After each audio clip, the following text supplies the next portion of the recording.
को HTML के related coding बताऊंगा जिसमें हम लोग बैकग्राउंड कलर पेज का कैसे सेट करेंगे, एक GIF एनिमेटेड इमेजेस कैसे पुट करेंगे, देन एनिमेटेड टेक्स्ट कैसे क्रिएट करते हैं। ये सारी चीज़ें मैं आपको इस वीडियो में इजी वे में बताऊंगा। ठीक है, तो let us go to the notepad. Notepad में जाने के बाद हम लोग HTML का कोड टाइप करेंगे जो कि हमारा बेसिक सिंटैक्स है HTML5 का। तो हम लोग बेसिक सिंटैक्स टाइप करते हैं।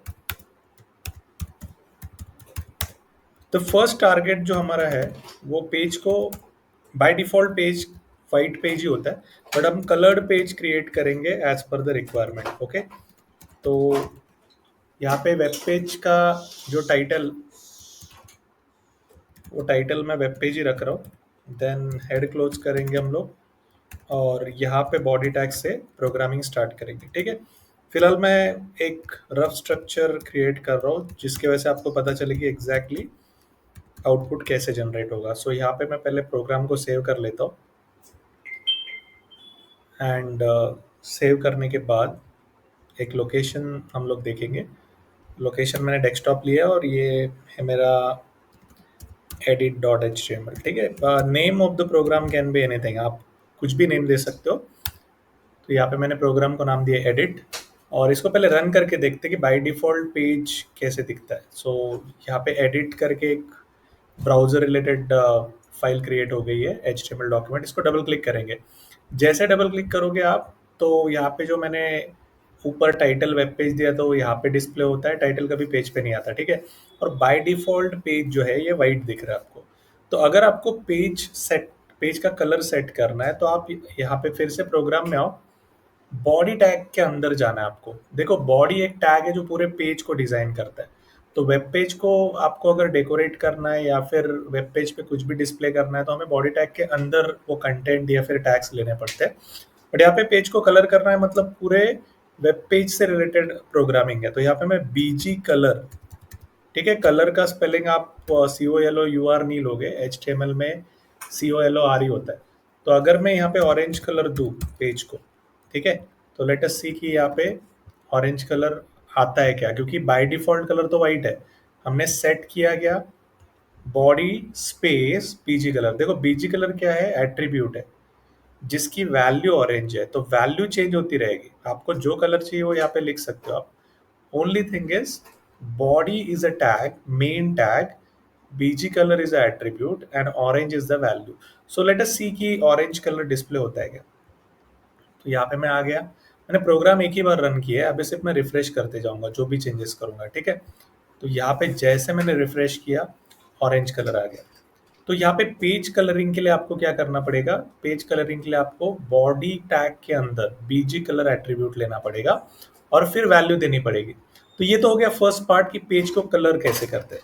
सेकेंड पार्ट ये होगा कि हम एनिमेटेड टेक्स्ट, जैसे कि बहुत सारे पेजेस पे जाते हो वेबसाइट के, to welcome to our website, then railways की वेबसाइट आपने देखी रहेगी कि वेलकम टू रजिस्ट्रेशन पेज। तो ये जो एनिमेटेड टेक्स्ट है उसके लिए एक टैग यूज करते हैं हम लोग जिसका नाम है मर्क्यू। ओके, ये जो मर्क्यू टैग है वो एनिमेटेड टेक्स्ट प्रोवाइड करता है। तो यहाँ पे मैं क्या कर रहा हूँ, पहले एक हेडिंग ले रहा हूँ H1 और उसी के अंदर मैं मर्क्यू टैग ले रहा हूँ, सो दैट वो जो भी टेक्स्ट मैं लिखूंगा H1 के अंदर वो एनिमेट हो जाएगा। सो मैं यहाँ पे लिख रहा हूँ welcome to Ganesh sir channel. तो यहाँ पे मर्क्यू पहले क्लोज कर लेता हूँ मैं, फिर मैं हेडिंग क्लोज करता हूँ क्योंकि मर्क्यू हमने हेडिंग के अंदर लिया है। सो लेट अस सी कि ये इफेक्ट अप्लाई होता है कि नहीं। मर्क्यू का स्पेलिंग करेक्टली आपको देना है, ऑब्जर्वेशन इज मोस्ट इम्पॉर्टेंट।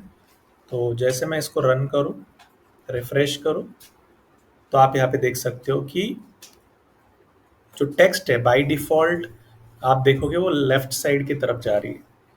सो ये एक टेक्निक है कि जहाँ पे आपको एक सिंपल पेज आपका खुद का भी क्रिएट करना होगा, तो ये बेसिक चीजें पता होनी चाहिए HTML में। This is very simple kind of thing for beginners, और जिनको ज़्यादा कुछ अलग सॉफ्टवेयर यूज करने की जरूरत नहीं है। नोटपैड पहले से ही होता है अपने कंप्यूटर सिस्टम में, freely available browser that's also we are having freely to be use. So कोई भी पेज डेवलप करने के लिए आपको ज़्यादा इन्वेस्टमेंट करने की ज़रूरत ही नहीं है।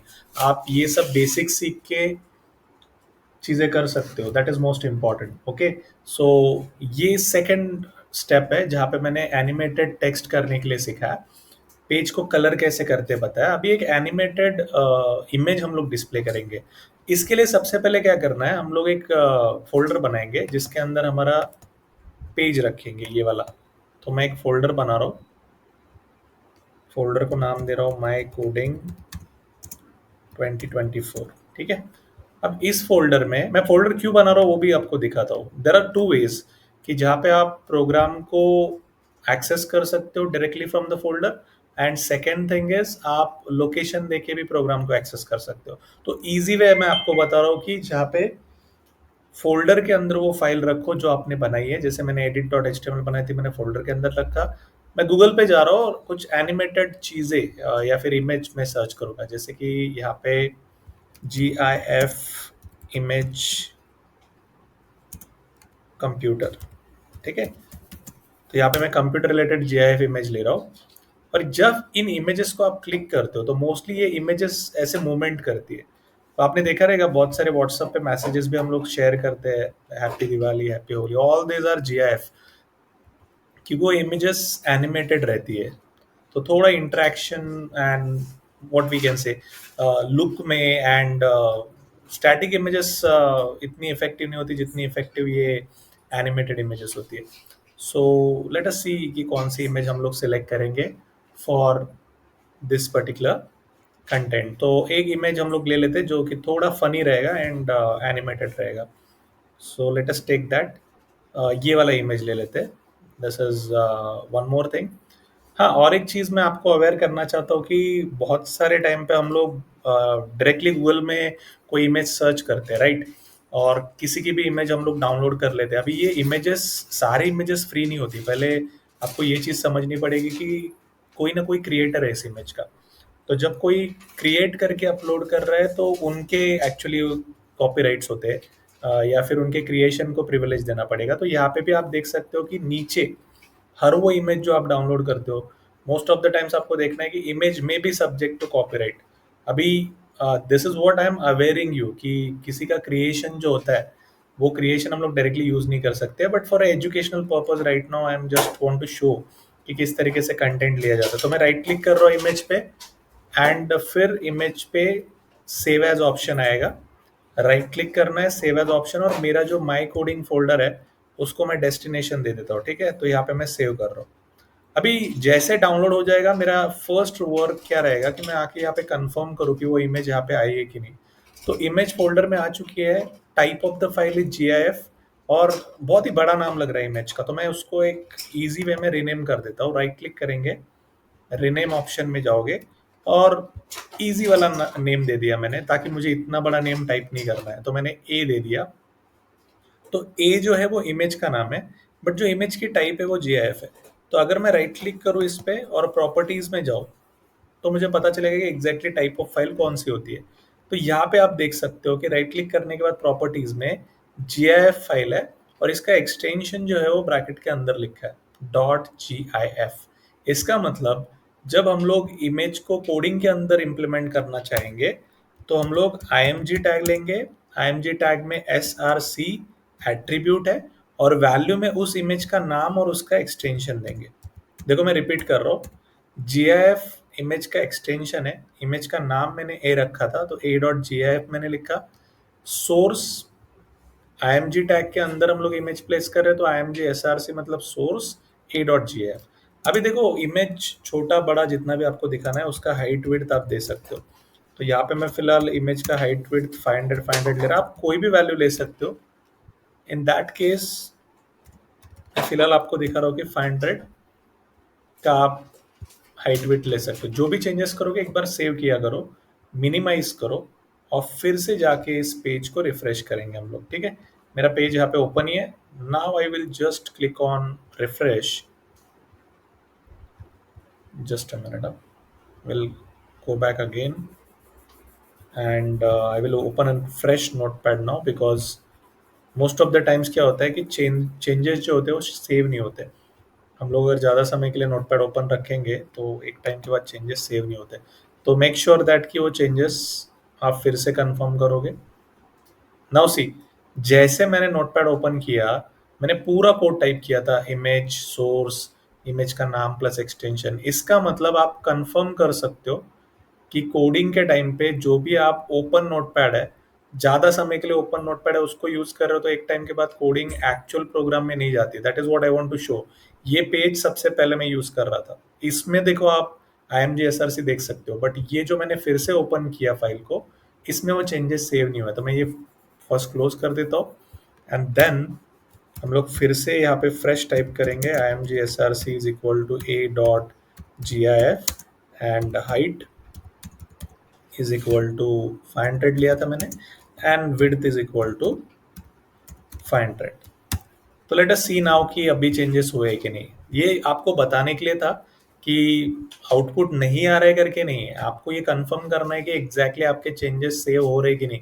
इसलिए ज्यादा समय तक अगर नोटपैड ओपन है तो कोई गारंटी नहीं है कि आपके जो चेंजेस है आप बैक टू बैक कोडिंग करते जा रहे हो आपके चेंजेस सारे सेव होंगे। तो अगर आपको डाउट आ रहा है कि आउटपुट क्यों नहीं आ रहा है करेक्ट कोडिंग के बाद, तो एक बार फिर से फाइल रीओपन करना फ्रेशली।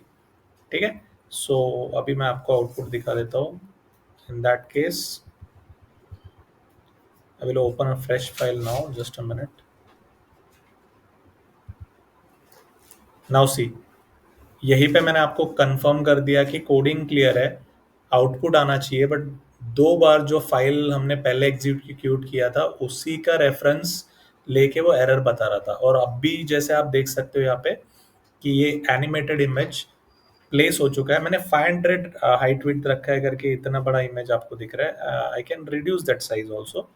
तो मैं अगर 300 लेता हूँ तो पेज पे थोड़ा डिसेंट लगेगा। ये तो जस्ट आपको बताने के लिए कि हाइट एंड विड्थ से it can create a difference. Okay, now see, जैसे आप हाइट विड्थ दोगे उस तरीके से प्रोग्रामिंग में डिफरेंस क्रिएट होगा। So this is most important कि आप किस तरीके से इमेजेस को प्लेस करोगे, GIF कलर बैकग्राउंड HTML में पेज को कैसे देते हैं, और एक एनिमेटेड मूवमेंट करने वाली टेक्स्ट कैसे क्रिएट करते हैं। So this is one of the code that you can refer for coding. So I hope आपको ये इजी कोडिंग अच्छी लगी रहेगी और इंटरेस्टिंग है, क्योंकि GIF image and colour of the page, ये बेसिक बेसिक चीज़ें भी आपने कर ली HTML में, तो आप एक अपना पेज बनाने के लिए स्टेप बाय स्टेप लर्न कर सकते हो। और कंटेंट जो है, जैसे मैंने टेबल का एक वीडियो डाला हुआ है, देन फॉर्म का लॉगिन फॉर्म कैसे क्रिएट करते हैं, ऐसे ही इजी इजी वीडियोस मैं HTML के प्लेस करते जाऊंगा। आप उनको देखो, ट्राई करो। इन वीडियोस के थ्रू आप इजीली लर्न करोगे कि HTML में कैसे पेजेस क्रिएट करते हैं एंड कंटेंट्स कैसे क्रिएट करते हैं। ओके, आई होप ये वीडियो आपको अच्छा लगा। तो thank you very much, and like share and subscribe.